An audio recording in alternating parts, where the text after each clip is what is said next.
Okay. Okay. Go ahead. I won't say who you are, because everybody knows who you are. You're so famous. Oh yeah. Okay, Anthony, and all other present here.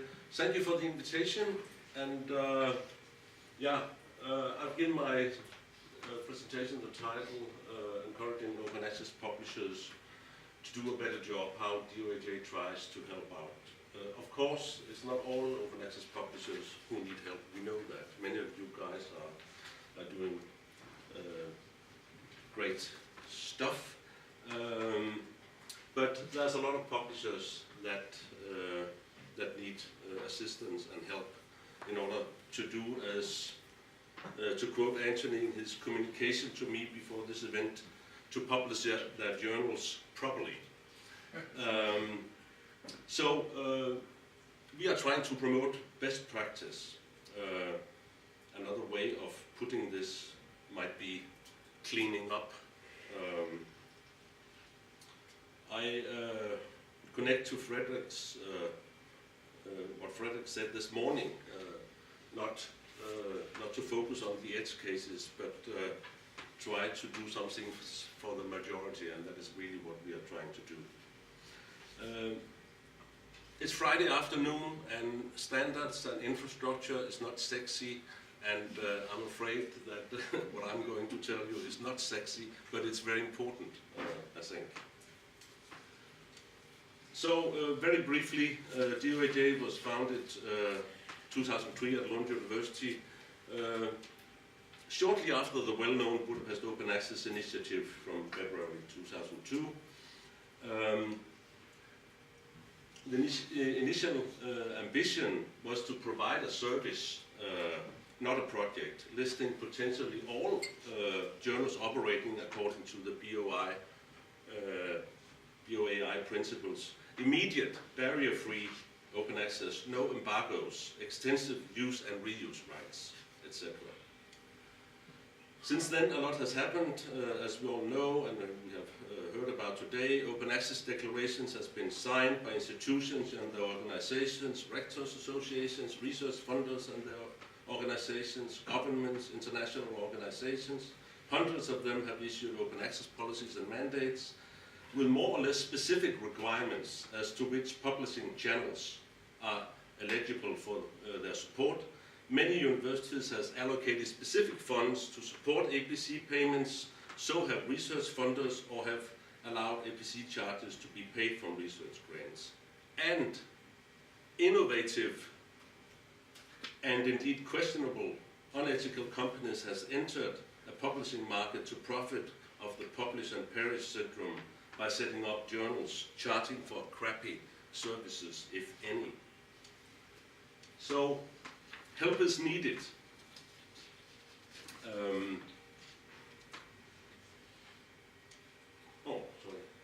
Authors and their advisors want tools to choose proper publishing channels. Funders want to be able to judge which publishing channels comply with their requirements. Managers of open access publication funds want guidance, selecting eligible publishing channels for support. In short, where can we find the proper open access journals and find transparent information about their practice? So, in 2010 or 11, the situation was, looking from the DOAJ perspective, increasing expectations as open access gets momentum, as OA matures, demands from funders and libraries increase and become more differentiated and advanced, which means that requirements for a service like DOAJ increase. And it becomes difficult for a single university to be responsible for a global service. So, after I left Lund University 2011, those two ladies and myself set up a company here in the UK, a not-for-profit community interest company, and this enabled Lund University to hand over the rights and the service to this company. So we took over January 1st, 2013. We said we would respond to the demands and expectations by the community by developing tighter criteria, re-engineer our back office, and invite associate editors to contribute to an evaluation of journals to be listed. So, why do we have to have tighter criteria? We want to promote best practice, create better opportunities for funders, universities, libraries, and authors to determine whether a journal lives up to reasonable standards, to provide much more granular information about the journals, that is transparency, enable the community to monitor for compliance, that is to enable the community to tell us if a journal says one thing and actually do things another way. Addressing the issue of questionable publishers not living up to reasonable standards, both in terms of services and business behavior. So what is reasonable standards then? When we were in the process that is somewhat equivalent to what NISO had with their standards for open access, we were looking to find what reasonable standards should we use, and there were others looking for doing the same. So we entered discussions with COPE, OASPA, WAMI, and drafted the principles of transparency of best practice in scholarly communication, probably well known to some of you at least. Here they are. Of course, I cannot go through them in detail, but this is basically the 16 issues these principles address. And these principles has inspired and was inspired by the work we did drafting new criteria for the DOAJ. We had an advisory board, we drafted them, and we sent them out for public comment, and we got 120 responses as well, and it took us as well 8 or 9 months to process this. But this is a snapshot from the beginning of this new application form, which all new journals have to fill in, and by the way, which all existing journals in the DOAJ has to fill in order to stay listed. So the criteria are much more detailed. Before that we had 6 questions, now publishers has to answer 52 questions. And even this is a compromise, because lots of the comments we got from all over the world, remember DOAJ is a global service, and there are different publishing cultures out there. It were very different comments, and we had to somehow have a compromise as to how tough we could be at this stage. So we have now agreed on this application form and the questions, but I'm absolutely sure we have to update this in a couple of years as things develop. The purpose is to motivate and encourage publishers to be much more transparent, not to stigmatize, but rather push them in the right direction. An issue here is, of course, the global nature of DOAJ, covering all subjects, more than 50 languages, and journals published in more than 130 countries. The new criteria deals with quality, openness, delivery, or technical quality, as you can put it. They're much more detailed. Publishers will have to do more to be included. These are the must-haves. Journals must have an open access statement, must comply with the BOAI definition. They must have a peer review process and tell us what kind of process. An editor and editorial board should be in place with clearly identifiable members, and there should be licensing and copyright information. Aims and scope should be clear, and the journal should have published at least 5 articles to qualify. These are the other things that we require information about now. And many of those, the publishers could answer no, but that will not disqualify them. But it will nevertheless be important information for those who are thinking about publishing in the journal, or many other stakeholders, to be able to determine the journal's practice. So, charges. Of course, we should know whether or not there are charges. If there are charges, what kind, how much, is there a waiver policy, and so forth. Is there an archiving arrangement? If yes, with which organization? Are they using persistent identifiers? Yes, which ones? At this point we discovered that there are other handles than the DOIs, so we have to cater for that as well. Are there user statistics? In what formats? Are there screening for plagiarism?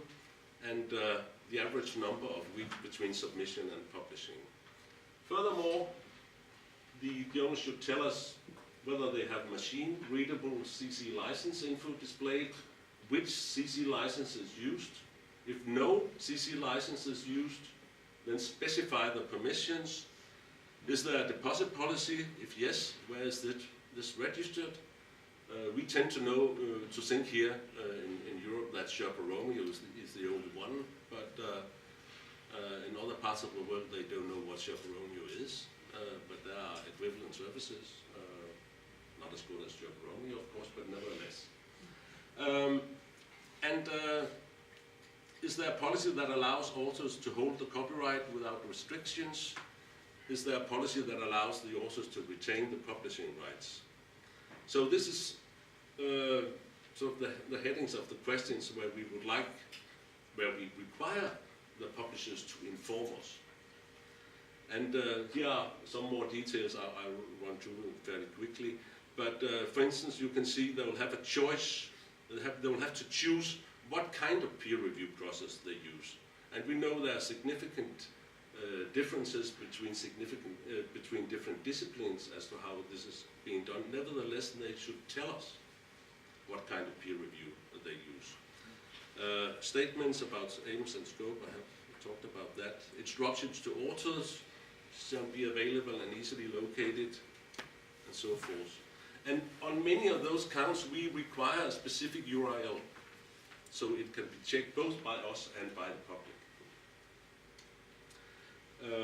How open is the journal? Here's for the open access statement. Here's the choice between licenses. We discovered as well that CC, Creative Commons licenses, do not apply in some countries, so we had to cater for that as well. If the journal is not using a CC license, they have to provide us information about what other kind of license they use and what permissions are related to that, and we should have the URL so we could check it.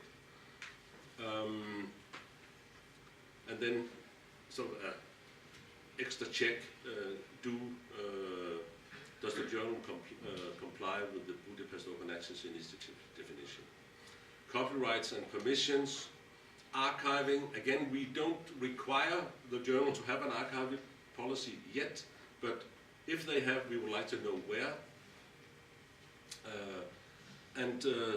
The bottom question on this slide, does the journal allow anyone to crawl the full text of the journal, is actually opening for anyone to take the content and put it somewhere.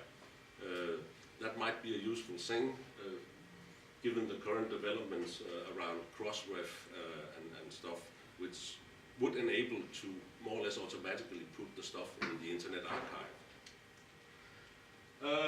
DOIs, there's some figures here from a survey we did last year among the open access journals, which told us that only 35% has implemented DOIs.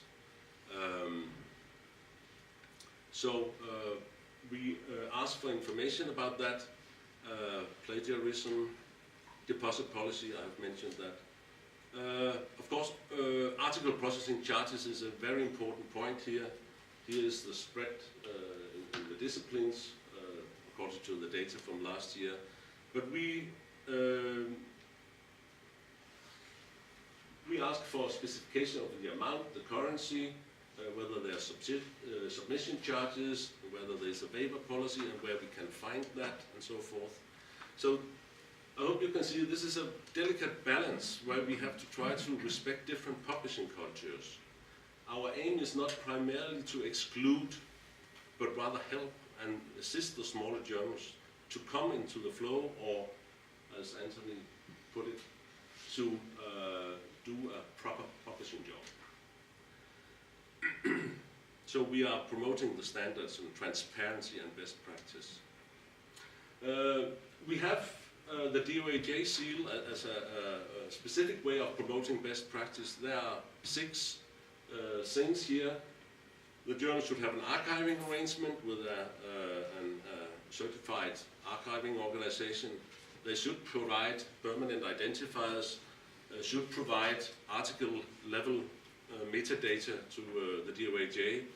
It should be, they should have embedded machine-readable data, article-level, data on the article level. It could be a CC BY or CC BY NC, and they should have a deposit policy. Journalists cannot ask for, they cannot apply for the seal. It will be automatically given to them based on the response of the application. 3 minutes, Lars. Yeah. So where are we now? This new application form was implemented in 7 months ago.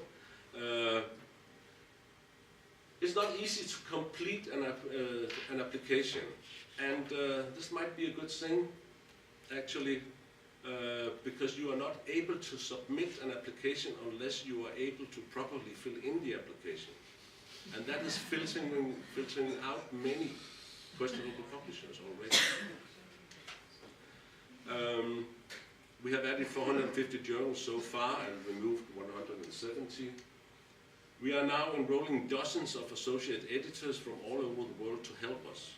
We went out with a call for people who would like to help us. We got 250 applications from all over the world, from librarians, researchers, professors, PhDs, and so forth.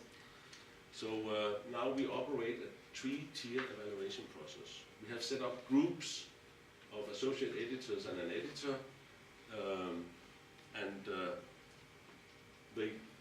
there's a specific workflow here.